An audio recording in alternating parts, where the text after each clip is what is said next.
All rise. Judge Bundy court is now in session. Judge, this is case number JVB 1009, Moore versus Davis. Thank you. Ms. Moore.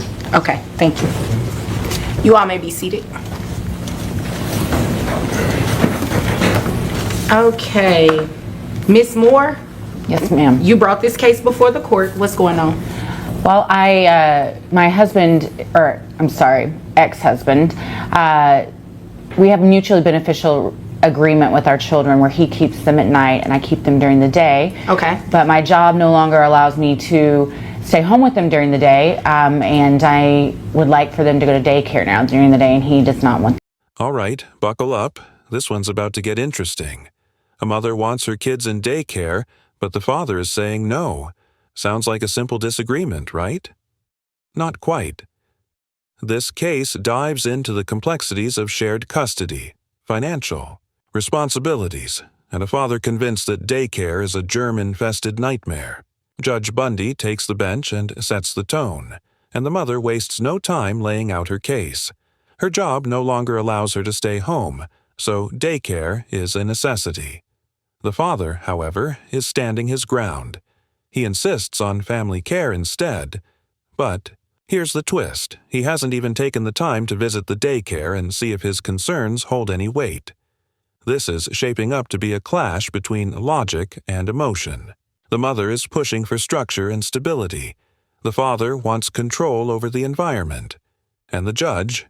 She's ready to cut through the noise and get to the heart of what really matters, the well-being of the kid. 2 years and 18 months. Okay.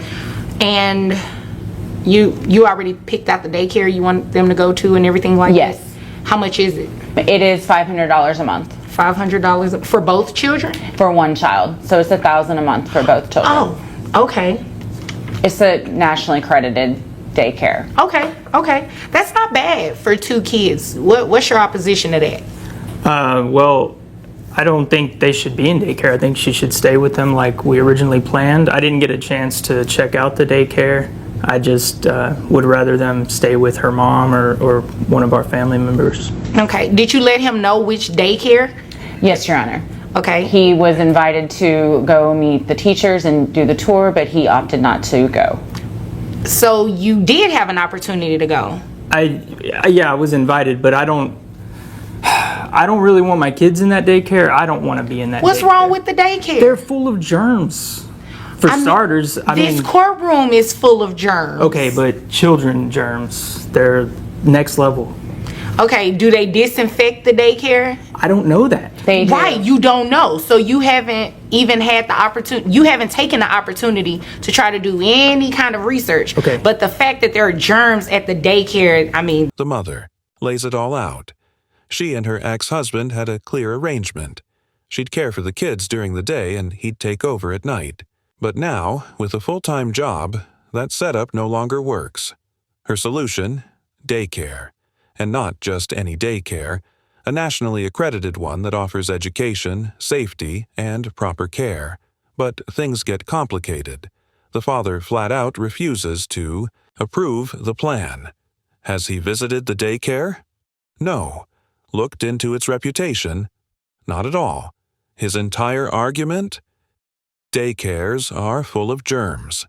Sure, every daycare has germs, but that's hardly a reason to reject the idea entirely. The mother, clearly frustrated, points to a deeper issue, his germophobia. According to her, this isn't really about daycare, it's about control. She says that same need for control even played a role in their breakup. And now, it's keeping him from supporting a logical, well-researched solution. Why you don't want them in there? I would rather them be with family, people we know. Okay, I mean, that's a valid point. Your Honor, may I say something? Yes. I'm a doctor. I'm around germs all day. This Okay. is one reason that we did not work out. It's a big problem. My ex-husband is a germaphobe, and he feels like if the children aren't kept in a bubble basically all day, that something terrible is going to happen to them. But that's no reason. That's no way for these kids to live. And I have to go save lives every day, while he just sits in his living room hermetically sealed off living room in That's his dramatic. Well, it's not that dramatic. What's dramatic is he wouldn't even show up for this tour at the daycare so he could see that it is a clean daycare. It's nationally accredited. Also, our children would have loved to have seen you.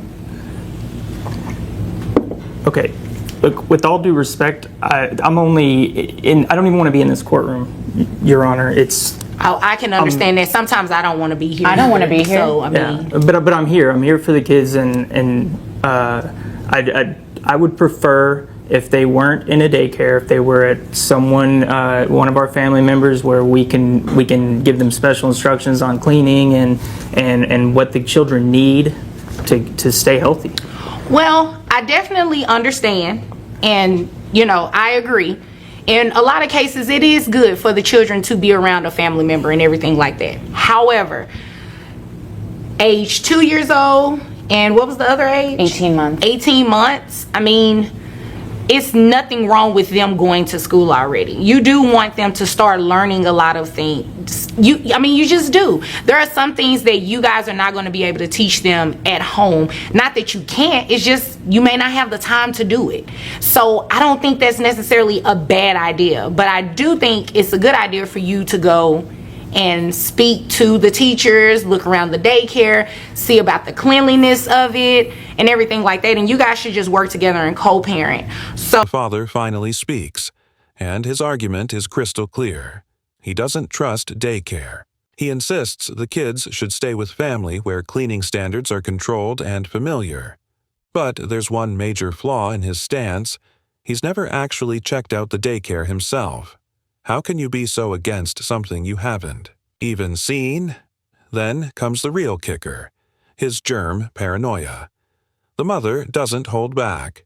She calls him out, saying his obsession with cleanliness was a major issue in their relationship. And judging by how he's acting now, she's not wrong. He wants the kids in a protective bubble. But that's not how the real world works. The judge isn't buying it. She points out the obvious. Germs are everywhere, including the courtroom they're sitting in. A nationally accredited, structured daycare can't just be tossed aside because of fear-based thinking. If germs are the foundation of his argument, this case is about to slip right through his fingers, and you can see it's starting to sink in. keep doing your agreement where you have your time with the children, and you keep rotating like that. Nobody should pay child support in this type of situation. But what I will do to make sure that daycare does get paid is that you guys split it. So $1,000, you pay $500, you pay $500, and it's going to go through the Attorney General of Texas. And that's just the best way to do it, because that at least ensures that the children's daycare is paid for month to month. Okay, but now I'm paying for the daycare that I don't want them to go to, and I have them at night. She's supposed to be responsible for the day. If they were in night care, I would pay for it, and I just don't see how this is fair. She makes 3 times as much money as I do. Right, but you guys have been splitting the children, right? You've been splitting the children, and it's not a bad idea. And honestly, that's a very reasonable cost for 2 children at a daycare, because a lot of times, especially the younger a child is, the 18-month-old, it could be more expensive than that. And I think that's fair. Or, I could base, let me see, how much money you make a year? Let's see. Your document says $62,000? Yes, ma'am. Would you like for me to base child support that you pay her off of $62,000 a year? Because I can assure you it will be more than $500. Then no. Okay. Well, in that case, is there anything further between either No, of you? Your Honor. Thank you. That'll be all? That'll be all from you? Okay. Yes. Where you all are dismissed. The judge doesn't waste time. Daycare is approved. It's a place where the kids can learn, grow, and socialize, something they'd miss out on stuck at home. The father's objections? Not backed by facts. Next issue. Who pays? The judge keeps it simple. Split the $1,000 cost down the middle. Seems fair, but the father protests, saying it's on the mother since daycare happens during her time. The judge isn't having it. Push that argument, she warns, and child support calculations come into play. He'd end up paying even more. Faced with that, he backs down. Decision made. Case closed. This case is a clear reminder. Custody requires cooperation, not control. Personal fears don't outweigh what's best for the kids, and in this courtroom, logic wins.